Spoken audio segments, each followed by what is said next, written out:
പകർപ്പവകാശ നിയമത്തിൽ ഭേദഗതി കൊണ്ടുവരാൻ കേന്ദ്ര മന്ത്രിസഭായോഗം തീരുമാനിച്ചു. വാണിജ്യ ആവശ്യങ്ങൾക്ക് ഇനി ഗാനങ്ങൾ ഉപയോഗിച്ചാൽ ചാനലുകളും FM റേഡിയോകളും ഗാനരചയിതാവിനും സംഗീത സംവിധായകനും പ്രതിഫലം നൽകണം.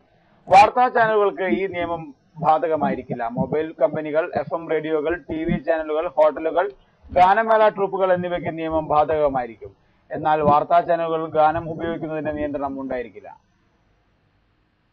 ലോക ബൗദ്ധിക സ്വത്തവകാശ നിയമം, ഇന്റർനെറ്റുമായി ബന്ധപ്പെട്ട പകർപ്പവകാശ നിയമം എന്നിവയുടെ ചുവട് പിടിച്ചാണ് ഇന്ത്യയിലും 1957 പകർപ്പവകാശ നിയമം ഭേദഗതി ചെയ്യാൻ കേന്ദ്രമന്ത്രിസഭായോഗം തീരുമാനിച്ചതെന്ന് വാർത്താവിതരണ പ്രക്ഷേപണ മന്ത്രി അംബിക സോണി അറിയിച്ചു.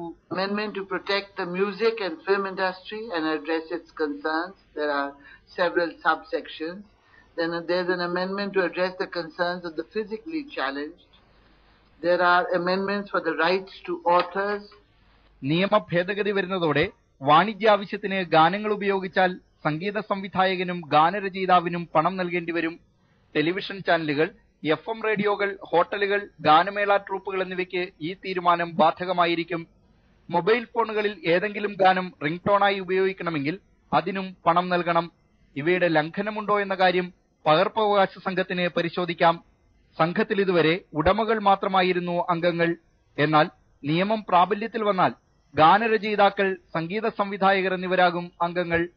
ടെലിവിഷൻ ചാനലുകൾ, FM റേഡിയോകൾ എന്നിവയ്ക്ക് ഗാനങ്ങൾ വാങ്ങാൻ പകർപ്പവകാശ സംഘത്തിന് നിശ്ചിത നിരക്ക് തീരുമാനിക്കാം. വാർത്താ ചാനലുകളുടെ ഉപയോഗം വാണിജ്യാവശ്യത്തിന്റെ പരിധിയിൽ വരാത്തതിനാൽ വാർത്താ ചാനലുകൾക്ക് ഈ നിയമ ഭേദഗതി ബാധകമായിരിക്കില്ല.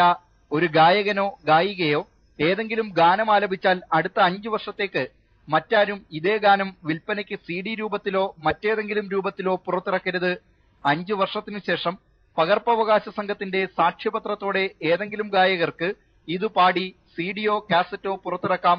എന്നാൽ ഇതിന്റെ കവറിന് പുറത്ത് യഥാർത്ഥ ഗാനം ആലപിച്ചത് ഇന്ന വ്യക്തിയാണെന്ന് രേഖപ്പെടുത്തിയിരിക്കണം. സിനിമകളുടെ പകർപ്പവകാശത്തിൽ ഇനി നിർമ്മാതാവിനു പുറമെ സംവിധായകനെയും ഉൾപ്പെടുത്തി. വെബ്സൈറ്റുകളിൽ നുഴഞ്ഞുകയറുന്നവർക്ക് 2 വർഷം തടവ് ശിക്ഷ വരെയായി ഉയർത്തിയിട്ടുണ്ട്. നിയമ ഭേദഗതി ബിൽ അടുത്ത പാർലമെന്റ് സമ്മേളനത്തിൽ കൊണ്ടുവന്നേക്കും.